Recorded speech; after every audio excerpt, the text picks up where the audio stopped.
Muchas Gracias. gracias por invitarme. Es un programa súper especial porque también estoy desde el programa 1 con ustedes y muy, muy, muy contenta de compartir este programa número 100. Y bueno, han estado súper interesantes las conferencias. Cada una de las personas que estamos aquí creo que aportamos de manera diferente. Y yo les voy a hablar de un tema que me gusta muchísimo, que es el autoliderazgo en el emprendimiento, pero lo pueden llevar a cualquier fase de su vida, ¿no? O sea, somos líderes y tenemos diferentes roles, pero no nada más en el área del emprendimiento, en el área laboral, sino también podemos ser emprendedores líderes con nuestra familia o en otras áreas. Entonces, bueno, les voy a hablar y les voy a compartir mi pantalla. Y entonces yo les quiero preguntar, ¿qué tipo de líder quieres ser? ¿Quieres ser una vaca morada o quieres ser una vaca negra? Hay un autor de marketing que es súper conocido y es muy bueno, se llama Seth Godin. Seth Godin, entre varios de sus libros, uno de los que hizo se llama La vaca morada. Y entonces él plantea en este libro lo siguiente. Imagínense que vamos por una carretera, seguramente en algún momento de su vida fueron en un coche andando a través de la carretera, y pues empezamos a ver una vaquita ahí pastando negra y decimos, ay, qué bonita vaquita. Sigues en el coche, ves otra vaquita y dices, ay, qué bonita vaquita. Y una vez que va pasando más camino y más vacas negras, llega un momento en el que ya no alcanzas a ver a las vacas. O sea, aunque estén ahí, como que se pierde la visión de ver una vaca negra porque ya tu mente la tiene como muy cotidiana, ¿no? Entonces ve muchas vacas negras y entonces ya no le pone atención a la vaca negra.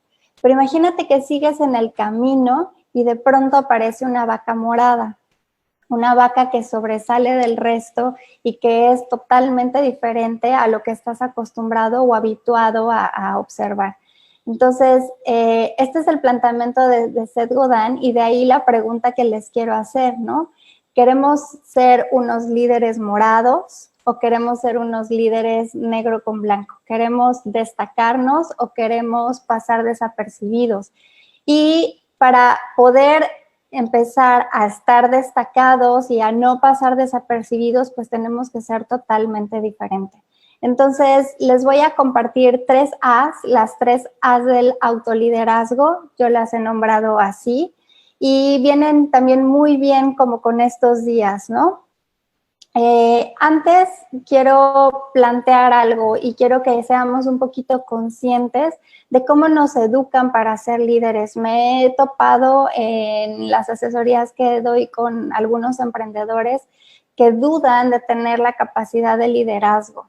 Y creo que esto es porque nos planteamos a los líderes como grandes líderes, ¿no? Como un Mahatma Gandhi o como un Obama o como estas personalidades que creemos que son líderes y que sí son líderes, pero que no podemos acceder o alcanzar a ellos. Este tipo de líderes tienen muy desarrollado y muy flexibilizado las dos áreas del cerebro, tanto la lógica como la parte emocional, ¿no? En las escuelas, la verdad es que les damos mucho más peso e incluso en los trabajos a toda la parte lógica y racional, nos enseñan matemáticas, español, ciencias naturales, etcétera, y se desarrolla mucho esta parte.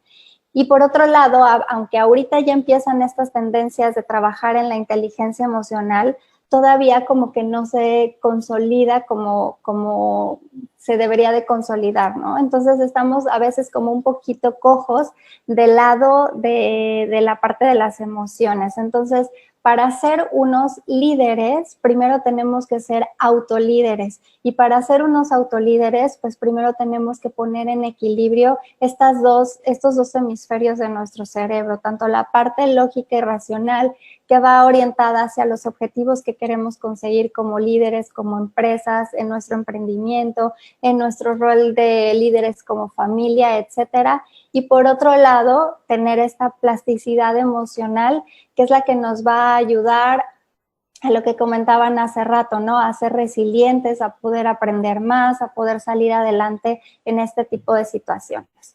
Entonces, la primera A que hay que desarrollar para ser autolíderes es el autoconocimiento. Es importantísimo que nosotros como líderes nos conozcamos y sepamos qué queremos, hacia dónde vamos, cuáles son mis fortalezas, cuáles son mis debilidades, mis amenazas, mis oportunidades. Es decir, hacer el recurso para el autoconocimiento que les dejo es hacer un análisis FODA de mí mismo. En dónde me encuentro como fuerte, cuáles son mis fortalezas, cuáles son mis debilidades. Esas son dos áreas internas, ¿no? Que son de mucha introspección hacia adentro de la persona. Y por otro lado, ¿qué oportunidades estoy viendo y qué amenazas? Para un ejemplo concreto, a lo mejor mi fortaleza es que soy muy buena desarrollando cursos. Una de mis debilidades a lo mejor es que no sé, no sé usar tanto la tecnología. Entonces, la oportunidad es externa. La oportunidad, por ejemplo, ahorita sería pues que hay millones de cursos gratis de cómo hacer esta parte de la tecnología y cómo poder desarrollar esa debilidad, ¿no? La oportunidad apunta hacia cómo desarrollamos las debilidades, y las amenazas pues también son externas y es básicamente el panorama que, por ejemplo, ahorita estamos viviendo. Entonces, es sentarte, es dedicarle unos 5 minutos, 10, 15, 20 al día y empezar a enlistar, ¿no? Todas estas fortalezas que tienes y todo este análisis FODA que te va a ayudar a autoconocerte y que además va a empezar a aportar hacia dos grandes áreas, ¿no? Uno hacia el área de la autoestima y la otra hacia el área de la autoconfianza. Si yo no sé qué quiero, si yo no sé cuáles son mis objetivos, pero además, si yo tampoco sé en qué soy bueno, para qué quiero estar aquí, cuál es el propósito, cuáles son mis debilidades, etcétera, no vamos a poder desarrollar esta parte como de la autoconfianza. Y la autoconfianza es importantísima en un líder. Para la construcción de esta confianza es tener una meta por lo menos al día. Yo siempre les digo que sean metas a lo mejor chiquitas, pero que todos los días al irte a dormir por lo menos recuerdes y visualices cuál es la meta que tú has logrado, ¿no? Trabajo mucho, por ejemplo, con gente que tiene sobrepeso emocional. Y la primera semana lo que siempre les mando a hacer antes que cualquier cosa es tomar un vaso con agua todas las mañanas. ¿Por qué? Porque al final de la semana, con esa pequeña meta de solamente tomar tu vaso con agua a la hora de despertarte, va construyendo esta confianza y entonces va edificando las bases para después ser resiliente, para después ser orientado a resultados, para después construir todas estas habilidades que te van a formar como líder. Entonces, la primera es el autoconocimiento, FODA y una meta chiquita pero alcanzable al día. La segunda A del autoliderazgo es la autosustentabilidad emocional. Emprender es la verdad como una rueda de la fortuna, a veces estás arriba, a veces estás abajo, y es más bien como estos carritos, ¿no? Como en la feria, o sea, son como muchas emociones encontradas, y entonces hay momentos en los que estás muy contento porque a lo mejor ya adquiriste nuevos clientes, porque tienes un equipo de trabajo que está bien sólido, bien consolidado, y de pronto como ahorita, ¿no? O sea, de la noche a la mañana literal, todo se te cae, absolutamente todo. Entonces, en un emprendimiento, y bueno, pues también como líder de familia, por ejemplo, no vas a estar todo el tiempo en la felicidad y en el tope, ¿no? Hay momentos difíciles y entonces esta autosustentabilidad emocional es una cosa que necesitamos desarrollar como líderes, pero para poder exigir allá afuera con nuestros colaboradores que tengan esta sustentabilidad, pues primero tenemos que ser autosustentables nosotros. Y podemos conseguir ser autosustentables emocionalmente a través de dos cosas.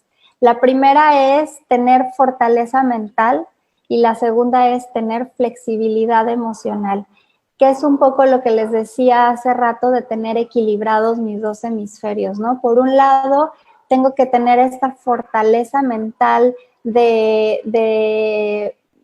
saber hacia dónde quiero ir, de cuál es el propósito, de ver e innovar y de empezar a buscar nuevas maneras para poder adaptarme a la nueva situación.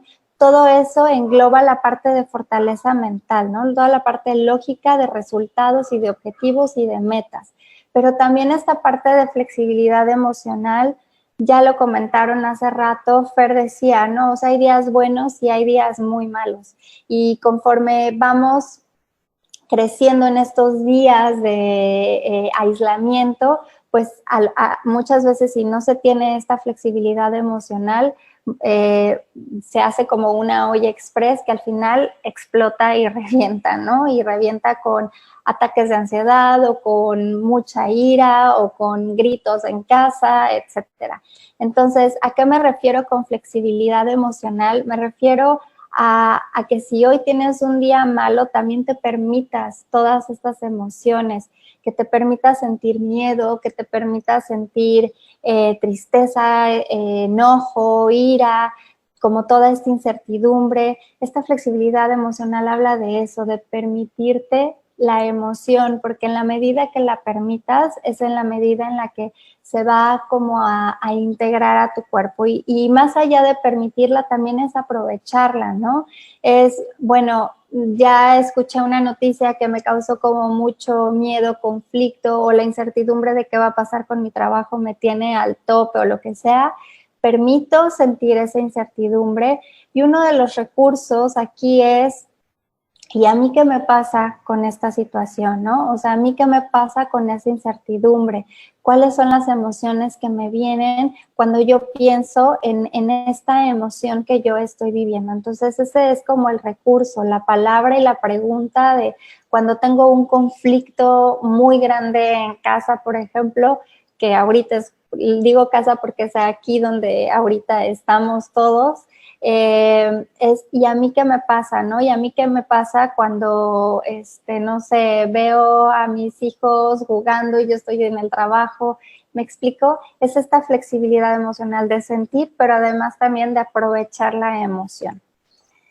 Y la tercera A es la de adaptación y adaptabilidad. Quien creamos que vamos a salir de esto y vamos a regresar a lo que era antes, estamos creo que viviendo como en una burbuja de fantasías. La verdad es que esto ha marcado el antes y después de una era.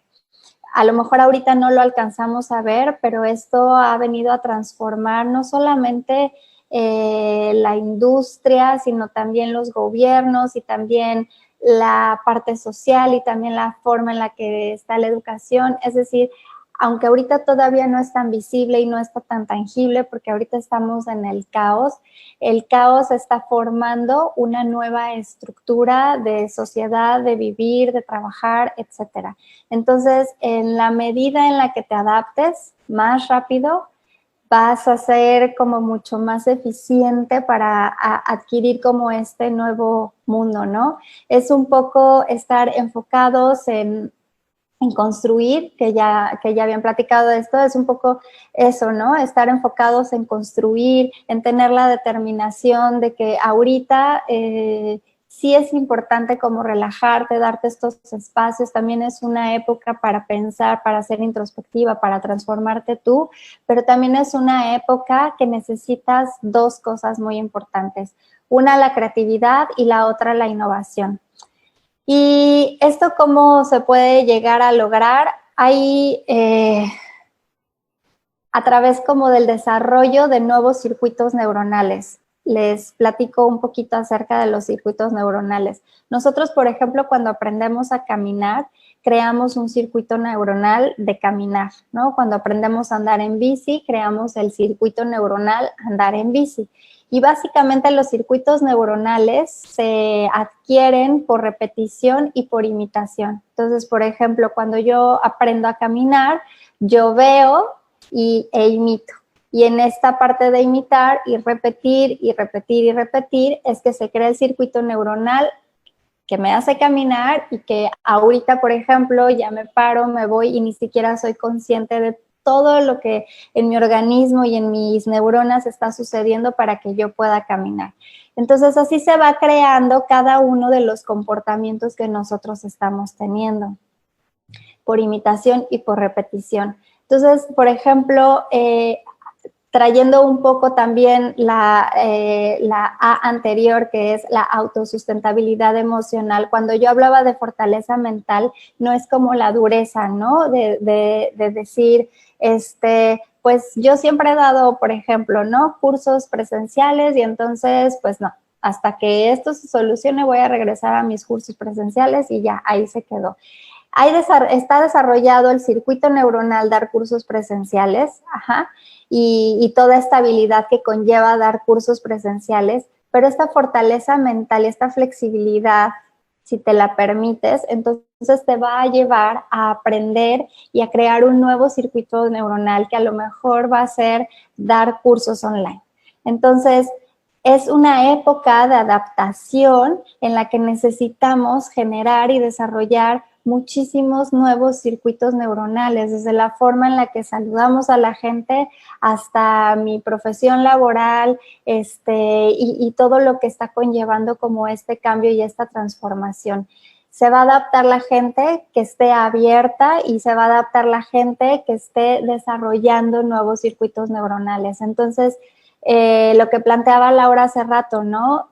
Aprende una cosa, imagínate que tienes estos 30 días para estar en casa y si todos los días tengo una amiga rusa que la saludo por ahí, a Elena, y entonces hacemos ella y yo el ejercicio de aprender 2 palabras diarias, ¿no? Ella en español, yo en ruso, y entonces imagínate, en 30 días yo ya voy a poder saber 60 palabras en ruso y ella 60 palabras nuevas en español, ¿no? Entonces, desarrollar nuevos circuitos neuronales es lo que te ayuda a tener creatividad, a lo que te ayuda a tener innovación y por lo tanto lo que te ayuda a ser mucho más adaptable. Y todo esto con la finalidad de que te conozcas y de que empieces con tu ejemplo, a guiar a los demás, sobre todo para las personas a lo mejor que ahorita tienen equipos de trabajo como en esta incertidumbre. Yo me acuerdo que uno de mis jefes siempre decía, tú ve el escritorio del jefe y te vas a dar cuenta de cómo es la personalidad de todos los colaboradores de ese jefe, ¿no? Si está tirado el escritorio, seguramente vas a ir a los otros escritorios y van a estar tirados, y si está muy ordenado, van a estar ordenados todos los demás escritorios. Y es la verdad muy cierto, porque en la medida en la que te conozcas, en la medida que seas flexible y en la medida que seas adaptable, todo tu equipo de trabajo, todos tus colaboradores, tu emprendimiento como tal, tu familia y todos estos roles que gestionas como líder, pues se van a adaptar, van a ser autosustentables emocionalmente y por supuesto la gente va a tener autoestima, autoconfianza para poder salir siempre adelante. Entonces, la pregunta que quiero que se lleven y la reflexión que siempre quiero que se hagan cuando están enfrente de su equipo de trabajo o ante una posición de liderazgo es, ¿qué tipo de vaca quiero ser? ¿Quiero ser una vaca morada o quiero ser una vaca negra? Muchas gracias.